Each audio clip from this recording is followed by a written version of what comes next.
here we are. This is Sex Love Psychedelics, and I'm your host, Dr. Kat, bringing you psychosexual conversations that will leave you intellectually turned on and hungry for more. You know, for me, psychedelics have been such a big part of my sexual healing, but I didn't understand some of these complex concepts around surrendering. I didn't understand boundaries, not really. I was pretty dissociated, especially when it came to sex, but in life in general. You know, I didn't understand this concept of energy, and in those spaces, it now became this reference point for these concepts that I wasn't embodying, fully embodying. I knew the words, but I was like, oh yeah, I'm totally surrendering, but I wasn't. Yeah. What do you think it is about psychedelics that helped to create those reference points? Well, I would say intentional psychedelics. I think having an intention and a set and setting, and I call it ceremony, but whatever type of journey that someone chooses to have, having an intentional space for healing, specifically for any part of me that has maintained the story of my trauma. Any part of me in my body, heart, unconsciousness, whatever you want to call it, past lives, I don't care what the metaphor, right? Whatever the metaphor is, any part of me that still believes that I am in danger. When we go in to move that energy and be with that energy, there's a lot of protective mechanisms around keeping that trauma alive. We keep traumas alive in order for them to not happen again. But what's funny about that is when that energy is running into our body, usually not consciously, other than consciously, we are attracting continual experiences of that same energy. So we start to notice, oh, I date this kind of person, or I continually have these kinds of sexual experiences, or I can only make this much money. These types of patterns we start to notice in our life usually are indicative of a trauma that has been unresolved. And where psychedelics can come in as an aid, as one tool, I suggest psychedelics in a toolbox. Make sure you're moving your body, make sure you have a community, make sure you have trauma-informed, if not a therapist, a coach who knows the deep side of trauma, and a space to be able to navigate altering your consciousness. I do not endorse the use of psychedelics or plant medicines without also having therapy, trauma-informed coaching, community, moving your body, eating well. There is no point in doing psychedelics in a space where you will continually traumatize yourself. It can be more harmful for someone to sit with plant medicine or psychedelics if they're continually receiving trauma in their current life. So I want to be very clear, psychedelics are not a red pill. Ayahuasca is not going to solve your problems. It is a tool in a toolkit for dismantling the personal and systemic trauma that's currently on our planet. One tool. And the piece that psychedelics can help us with is that those protective mechanisms that want to keep the trauma around so it doesn't happen again. It allows, my experience is it allows a little bit of that protective mechanism to drop. So we can see, hear, feel, taste the trauma more readily than when we're triggered in the world and our pattern is playing.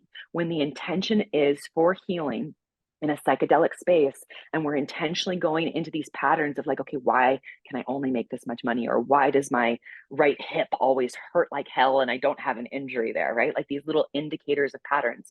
Psychedelics can help us drop the conscious piece of our personality and go into the subconscious place that is protecting us from that happening again. It is the protection from us, protection of our own bodies and psyches to keep it from happening again that keeps it locked in. So we can go into that trauma with more, with less protection, right? With less of that unconscious and conscious protection and more of the feeling, more of that state where there's almost no words or explanations. And sometimes there's visuals. Sometimes I can see, oh, this is the healing that's happening with my father, or this is the healing that's happening with my digestive system. Sometimes there can be threads of that.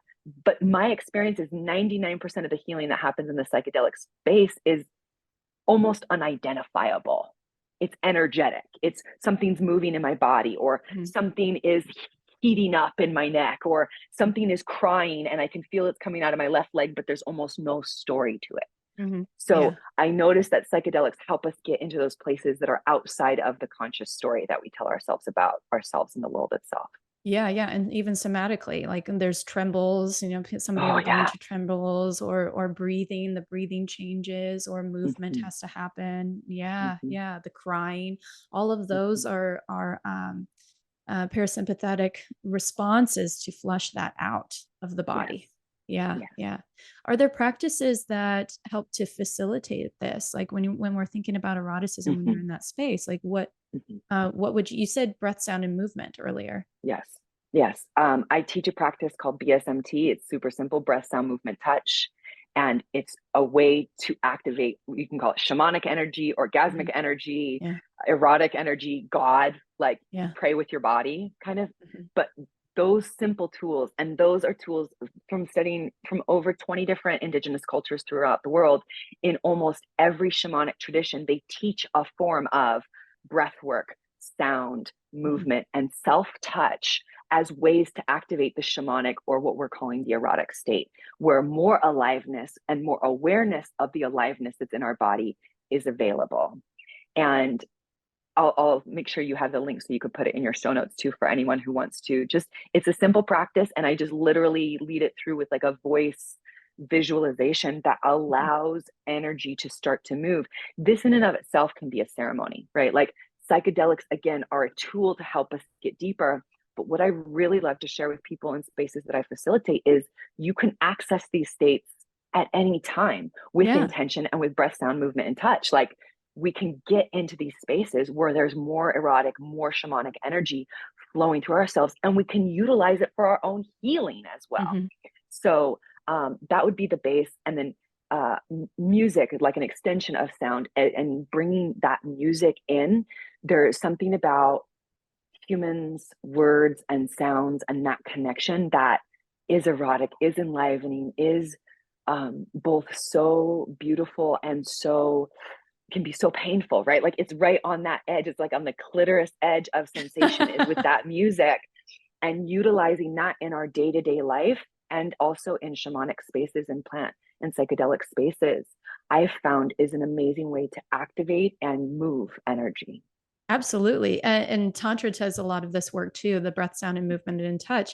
The music, there's research done on the concept of rhythmic entrainment, and how, the more the processes inside our body, the sync up in rhythm with each other, it actually helps us, and with our surroundings and other people involved, but it actually brings us closer and closer to the threshold of orgasm or climax. We use the word orgasm, but God, that word is so limited in our culture. It's just focused on this genital contractions, about 8 to 11 contractions, but really orgasm is, like you were saying earlier, and I loved your description of it, is just this full flood, open the gates of energy coursing through the body.